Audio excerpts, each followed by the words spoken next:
বাংলাদেশের প্রথম অনলাইন ভিত্তিক ইঞ্জিনিয়ারিং স্কুল সফটম্যাক্স অনলাইন স্কুলের পক্ষ থেকে সবাইকে স্বাগত জানাচ্ছি। বরাবরই আমরা একটি কাজ করে আসছি, সঠিক সময়ে সঠিক তথ্য প্রদানের মাধ্যমে ভবিষ্যৎ ডিপ্লোমা ইঞ্জিনিয়ারদেরকে কনফিডেন্ট অর্থাৎ আত্মবিশ্বাসী করে তোলাটাই হচ্ছে আমাদের প্রধান কাজ।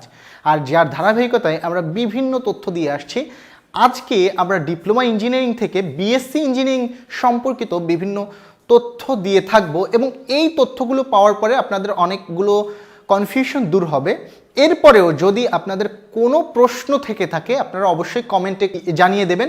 অনেক সময় আমরা কমেন্টে রিপ্লাই দিতে পারি না সময়ের অভাবে, বা একই প্রশ্ন অনেকজনে করেছে বিধায় সেই ক্ষেত্রে আমরা দেখা যাচ্ছে একই ধরনের কোয়েশ্চেন একটাতে রিপ্লাই দিয়েছি বা সেই জিনিসটাতে পরবর্তীতে ভিডিও ধারণের জন্য আমরা ঠিকই টুকে রাখছি। এই জন্য আপনি মনে করবেন না যে আপনার মূল্যবান কমেন্টটি সম্পূর্ণই বৃথা যাচ্ছে। আমরা সেই কমেন্টটিকে সবসময় মূল্য দিয়ে থাকি। ডিপ্লোমা ইঞ্জিনিয়ারিং শেষ করে আমি যখন বিএসসি ইঞ্জিনিয়ারিং করব তখন কি আমি আমার সাবজেক্টটি পরিবর্তন করতে পারবো কি না, এমন একটি প্রশ্ন আমি পাচ্ছি নিয়মিতই। হ্যাঁ, তুমি তোমার সাবজেক্টটি চেঞ্জ করে নতুন একটি সাবজেক্টে বিএসসি ইঞ্জিনিয়ারিং করতে পারবে। এর পরবর্তী প্রশ্নটি চলে আসছে, তাহলে কোনো সমস্যা হবে কি না? যদি আমি এক কথায় উত্তর দিই তাহলে বলবো কোনো সমস্যা হবে না, কিন্তু যদি আমি একটু ভেঙে বলি তাহলে বলবো সমস্যা কিছুটা হতেও পারে। কখন হতে পারে? যখন কোনো একটি সার্কুলারে ডিপ্লোমা ইঞ্জিনিয়ারিং এবং বিএসসি ইঞ্জিনিয়ারিং একই সাথে চায় এবং একই সাবজেক্টের উপরে চায়, তখন সমস্যা হতে পারে। কিন্তু বেশিরভাগ ক্ষেত্রেই যখন একজন বিএসসি ইঞ্জিনিয়ারকে নিয়োগ দেওয়া হয় তখন ডিপ্লোমা ইঞ্জিনিয়ারিংয়ের সাবজেক্টটিকে দেখা হয় না, বরং বিএসসি ইঞ্জিনিয়ারিংয়ের সর্বশেষ রেজাল্টটিকে মূল্যায়ন করা হয়।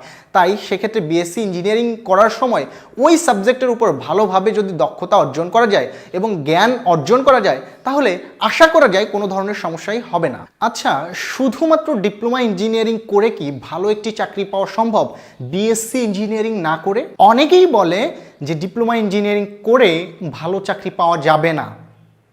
তো আমি বলবো ওরা হতাশ মানুষ, যারা এই কথা বলে তাদের থেকে দূরে থাকুন। ডিপ্লোমা ইঞ্জিনিয়ারিং যদি আপনি সঠিকভাবে সম্পন্ন করেন এবং আপনার ডিপার্টমেন্টের উপরে যদি আপনি স্কিলড হন এবং জ্ঞান সঠিকভাবে অর্জন করেন তাহলে শুধুমাত্র ডিপ্লোমা ইঞ্জিনিয়ারিং সার্টিফিকেট দ্বারাই ভালো চাকরি করা সম্ভব এবং অনেকে ভালো চাকরি করছে। সেই ক্ষেত্রে বিএসসি ইঞ্জিনিয়ারিংয়ের কোনো দরকার নাই। তাহলে ডিপ্লোমা ইঞ্জিনিয়ারিংয়ের পরে যে চাকরি নাই এই কথাটি কি ভুল? অবশ্যই ভুল। তাদের জন্য চাকরি নাই যারা ভালোভাবে পড়াশোনা করছে না এবং কাজও ভালোভাবে শিখছে না। এবং এই একই মানসিকতা নিয়ে যদি ডিপ্লোমা ইঞ্জিনিয়ারিংয়ের সাথে বিএসসি ইঞ্জিনিয়ারিংও করে, দেখা যাবে বিএসসি ইঞ্জিনিয়ারিংয়ের পরেও তারা চাকরি পাচ্ছে না এবং বেকার থাকছে। সেই ক্ষেত্রে একটাই পরামর্শ যে ডিপ্লোমা ইঞ্জিনিয়ারিংটি আগে ভালোভাবে সম্পূর্ণ করা দরকার, ভালোভাবে কাজ শেখা দরকার।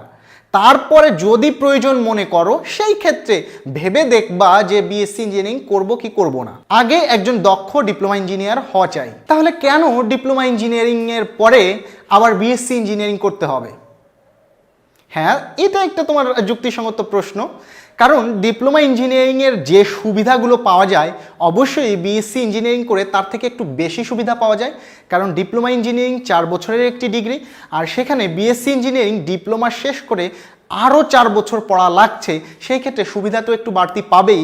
এই বাড়তি সুবিধার জন্যই মূলত বিএসসি ইঞ্জিনিয়ারিং করতে চায় বা করতে হয়। আচ্ছা, আমি যে ডিপার্টমেন্টে পড়ছি এই ডিপার্টমেন্টে পড়ে কি ভালো চাকরি পাবো? হ্যাঁ, অবশ্যই পাবেন। তবে এই জায়গাতে একটি কনফিউশনের সৃষ্টি হয় এজন্য যে কিছু কিছু ডিপার্টমেন্টে অনেক বেশি জব আছে আর কিছু কিছু ডিপার্টমেন্টে কিছুটা কম সার্কুলার আছে বা জব আছে।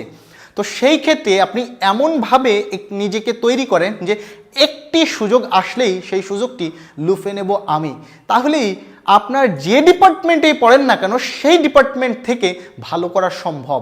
তাহলে আমি কিভাবে নিজেকে গড়ব এবং এর জন্য সুন্দর একটি গাইডলাইন কিভাবে পাবো?